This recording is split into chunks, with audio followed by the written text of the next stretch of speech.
You see, one of the greatest confusions we face today, especially among women who want to be good, sincere, and nurturing, is the inability to distinguish between softness and weakness. And this is where the danger begins. Because when you blur that line, you end up tolerating things that should never be tolerated. You excuse behaviors that should be confronted. You shrink into silence when truth demands a voice. There's a very subtle deception in our culture today. The glorification of the soft woman who is always accommodating, always agreeable, always available. She's praised for her patience, her silence, her willingness to forgive over and over again, even when it's breaking her spirit. But let's be honest, that isn't softness, that's erasure. And you are not created to erase yourself just to keep the peace. Softness in its true form is strength under control. It's gentleness that's rooted in dignity, not desperation. The Prophet Muhammad was described as the gentlest of men. Yet he was firm, clear, and unwavering when it came to principles. He knew when to extend kindness and when to draw the line. He showed us that real strength isn't in loudness or aggression, but it's also not in passive submission. It's in having a spine made of steel and a heart soft enough to carry others without losing yourself in the process. Too many women have been conditioned to believe that being a good woman means always saying yes. Yes to mistreatment. Yes to being overlooked. Yes to being emotionally drained for the sake of keeping others happy. And often this is celebrated as strength. But that's not what strength looks like. That's what fear looks like. Fear of abandonment. Fear of not being loved. Fear of rocking the boat. And those fears are not from Allah. They're from the nafs and from the conditioning of a world that benefits. When a woman doesn't know her worth, let's look at this psychologically. When a woman continually overrides her boundaries, when she remains silent in the face of emotional abuse, when she avoids conflict to keep the image of a soft, quiet, agreeable woman, she trains her nervous system to tolerate dysfunction. Over time, she loses her inner compass. Her body starts to believe that safety lies in self-sacrifice, that survival means silence, and eventually she forgets who she really is. Because she's been performing a role that society gave her. This is not what Islam teaches. Allah didn't create you so you could please everyone else while displeasing yourself, and worse, displeasing Him. He created you to be whole, not half. He created you to walk the earth with purpose, not apology. He gave you the examples of Khadija, Ara, of Aisha, of AA. Women who were compassionate, yes, but never afraid to speak truth, to stand firm, and to walk away from what dishonored them.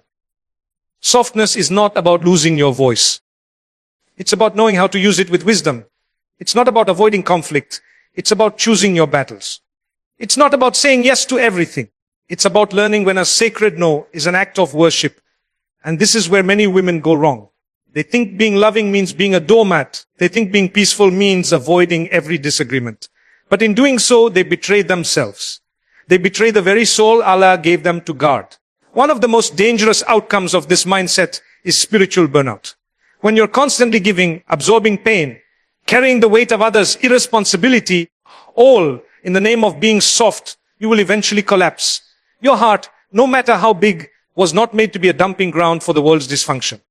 Allah never asked you to destroy yourself to prove your worth. He asked you to submit to Him, not to people.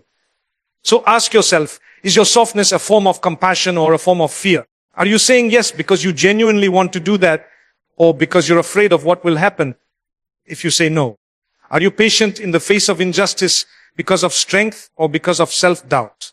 These are questions every woman must wrestle with, because at some point silence stops being noble and starts being self-abandonment. And understand this, boundaries are not the opposite of softness. They are the protection of it. When you set a boundary, you're saying, I value myself enough to protect my peace, my purpose, and my proximity to Allah. That's not arrogance. That's clarity. And in a world that constantly tries to confuse, shrink, and reshape women, clarity is revolutionary. So, if you're a woman who's been taught to stay quiet, to always smile, to say it's okay, when it's not, it's time to wake up. Your softness should be your strength, not your sentence. Be the woman who can be gentle with others without being harsh with herself. Be the woman who can forgive, but also walk away when dignity demands it. Be the woman who is soft in heart, but solid in faith. Because softness without strength will break you. But strength wrapped in softness, that is what will build you. And maybe, just maybe, the first step to reclaiming your power is to stop being the kind of soft that hurts you. Let's talk about emotional strength, real lasting inner resilience. Because a lot of women today have been taught that breaking down, falling apart, and constantly depending on others for emotional survival is somehow normal.